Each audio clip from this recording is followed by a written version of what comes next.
UN Secretary-General Kofi Annan was greeted with a hero's welcome upon his return to United Nations headquarters in New York Tuesday.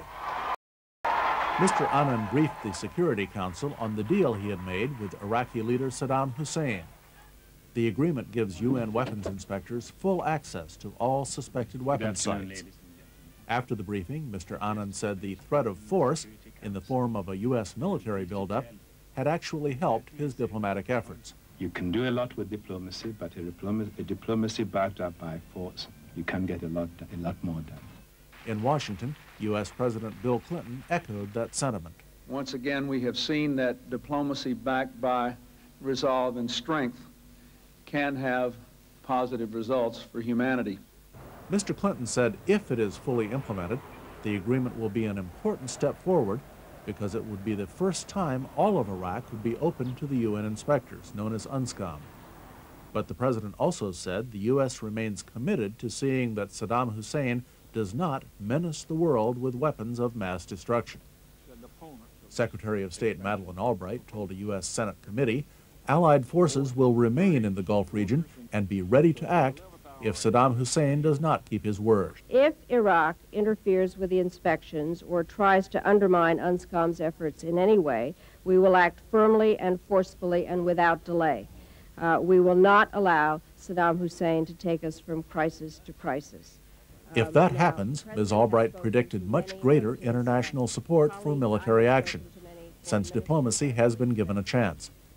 But some lawmakers are still critical of the decision to let the Secretary General intervene.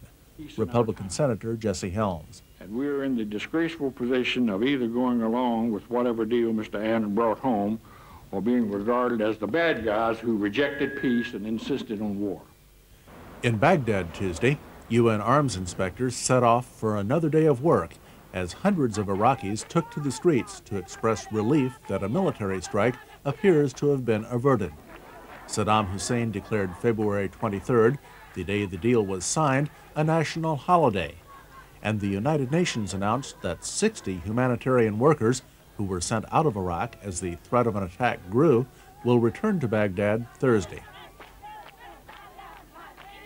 American Muslim leaders in Washington Tuesday welcomed the recent UN-Iraq agreement and U.S. President Bill Clinton's decision to hold off military action against Iraq. But Sharifa Al-Khatib, president of the North American Council for Muslim Women, was also critical of the U.S. government for failing to actively help remove Iraqi leader Saddam Hussein from power. She said Saddam Hussein remains in power for what she believes are cynical U.S. purposes. The Iraqi people have suffered for 2 decades under the tyranny and terrorization of a man who could have been removed by the U.S. twice before. Removing such a man would be a great service to the Iraqi people and to world peace. Yet he is left to be a saber-rattling stereotype conveniently trotted out in the service of increased arms sales to his neighbors and substantial defense budgets at home. The U.S. has said its objective is to diminish Saddam Hussein's ability both to threaten his neighbors and to develop weapons of mass destruction. Professor Mir Ali, a representative of the Islamic Society of North America, said the Muslim community is opposed to the production and possession of those weapons. We all know such weapons are not collected as a hobby. Nihad Awad of the Council on American Islamic Relations called for lifting the UN economic sanctions imposed on Iraq. He said more than 500,000 Iraqi children have died as a result of the sanctions. Salam Mariotti represents the Muslim Public Affairs Council.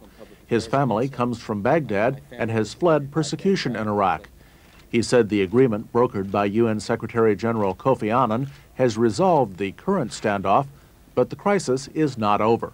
We have much debate in domestic policy, on taxes, on schools, on crime. We don't have enough debate on foreign policy.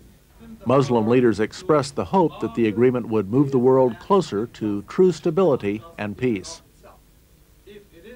U.S. Secretary of State Madeleine Albright says the Clinton administration opposes any effort to testifying before the Senate Foreign Relations Committee Tuesday. Ms. Albright said freezing or delaying NATO enlargement is dangerous. A mandated pause would be heard from Tallinn in the north to Sofia in the south, as the sound of an open door slamming shut. It would be seen as a vote of no confidence in the reform-minded governments from the Baltics to the Balkans. It would diminish the incentive nations now have to cooperate with their neighbors and with NATO. Ms. Albright rejected criticism that NATO expansion will harm U.S. relations with Russia. General Hugh Shelton, chairman of the U.S. Joint Chiefs of Staff, said NATO expansion serves U.S. strategic interests by helping preserve peace in Europe.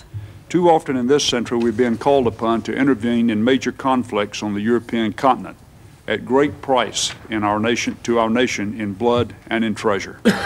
We have learned that we can avoid war by joining hands with our friends and by extending a hand to yesterday's adversaries to turn them into tomorrow's friends. General Shelton said no NATO country has ever been attacked by a neighbor in the nearly 5 decades of NATO's existence. To ask questions indicate that against 2 men accused last week of possessing the deadly anthrax bacteria. However, one of the men, Larry Wayne Harris, remains in police custody because of parole violations. Federal prosecutors withdrew the charges stemming from last week's highly publicized arrest near Las Vegas, Nevada, after tests showed the material was only an animal vaccine. The Federal Bureau of Investigation had suspected the pair were preparing to use what they feared was a lethal substance as a biological weapon.